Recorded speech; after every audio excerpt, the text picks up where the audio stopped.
Are you concerned about safety? You should be. Tonight we'll be looking at a few of the dangers which surround us every day. Our national attitude to safety, for instance, has to make us concerned. Hazards surround us, and they're of our own making. Where we live, in our workplaces, and in the way we travel. Thanks perhaps to the speed our society has evolved, the standards of safety have fallen behind internationally accepted norms. Here we are at a busy rail station in the morning rush hour. How many of these commuters who crowd chain trains like this every morning are conscious of the dangers? This is not something to be shrugged off. People died last year at Buttevant in what had been a perfectly normal situation. In this programme, we're not pointing the finger as such. What we are saying is that our society is a dangerous place, and it's up to us to force it to change, to make it safer. Once we used the humble horse and cart for work. Now industry and commerce depends on the heavy articulated truck. But how safe are these monsters? I, for one, get quite worried in the vicinity of them. Recently, British authorities did a spot check on Irish trucks coming off the boat at Holyhead. They found that half of them were overloaded.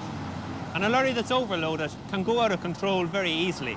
Similarly, a truck that's badly loaded can turn over and crush you.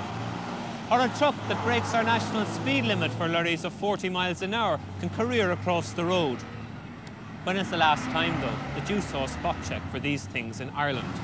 There's been no votes in spending money on public safety. And for some, in industry and in authority, the cost to them of enforcement outweighs the benefits to society.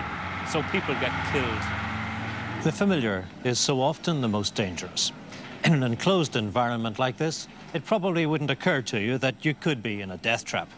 As it happens, this particular store meets all the required safety precautions. But I must admit, it would never occur to me to check. And this is the point. Perhaps we're all too casual about our security. If we demanded higher standards on the streets, in the shops or the hotels, perhaps we'd get them. When you think about it, it's ridiculous to be embarrassed about demanding that most basic of human rights, the right to live. The message has to be, if you're concerned, complain. Shout out loud about what you know is wrong. We've raised tall buildings in our cities, but have we raised questions about their safety? Recent fires in Las Vegas and Sao Paulo have seen towering inferno become a reality.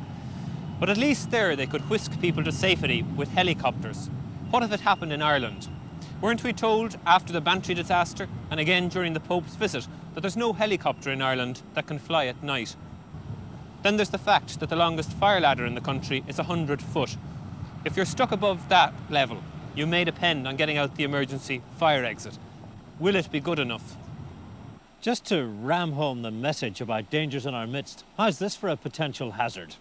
That cliff is on the edge of what could be an attractive play area for a modern housing development.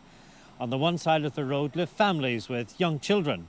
A few yards away is the unmarked and unprotected edge of a sheer drop onto the rocks. The issue is locked in a petty controversy between the builder and the council, a feature familiar to any housing development. The trouble is, while the two sides wrangle over liability, children's lives are obviously and unnecessarily at risk.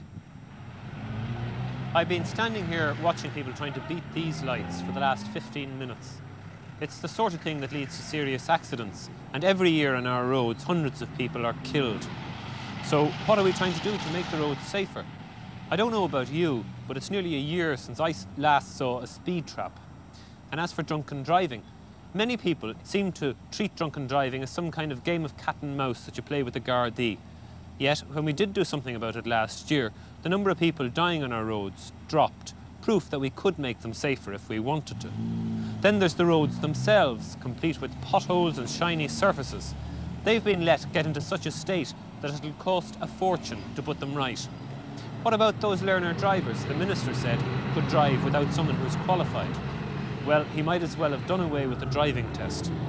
You'd never guess that last year on Irish roads, 561 people died.